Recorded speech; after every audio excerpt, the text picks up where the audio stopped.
TV सत्यमेव व्रतम। काँग्रेसचे ज्येष्ठ नेते बाळासाहेब थोरात यांनी देशाच्या मुख्य निवडणूक आयुक्तांना स्वतःचा राजकीय पक्ष काढण्याचा सल्ला दिला आहे।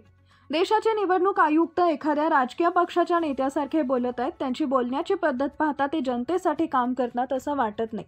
त्यामुळे त्यांनी स्वतःचा राजकीय पक्ष काढावा असं ते म्हणाले। दरम्यान मी गांधी नाही पण विचारांसाठी बलिदान स्वीकारण्याची माझी तयारी आहे असंही ते यावेळी कीर्तनकार संग्राम भंडारे यांनी दिलेल्या धमकीवर भाष्य करताना म्हणाले। कीर्तनकार संग्राम बापू भंडारे यांनी बाळासाहेब थोरात यांना कथितपणे जीवे मारण्याची धमकी दिली आहे।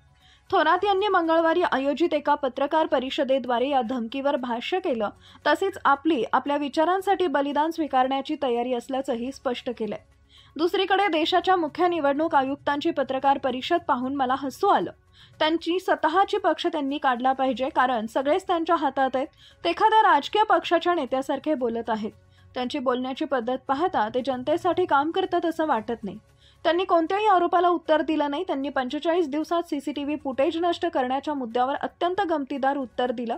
तुम्ही का डिजिटल स्वरूपातील यादी दिली नाही, कागदांचे गठ्ठे का दिले, त्यातील अनेक गोष्टींची उत्तरं दिली। त्यांचं बोलणं एखाद्या राजकीय पुढाऱ्यासारखं होतं। माझ्या मते ते त्यांना कुणीतरी लिहून दिलेले वाचून दाखवत होते।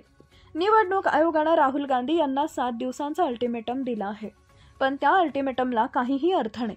आयोगाचं वागणं स्वतंत्रपणाचं दिसत नाही। आता सर्वांना TN शेषन यांची आठवण येत आहे। निवडणूक कसा काम करतो, त्यांची स्वायत्तता कशी असते याचं आदर्श उदाहरण शेषन यांनी घालून दिलंय असं थोरात म्हणाले।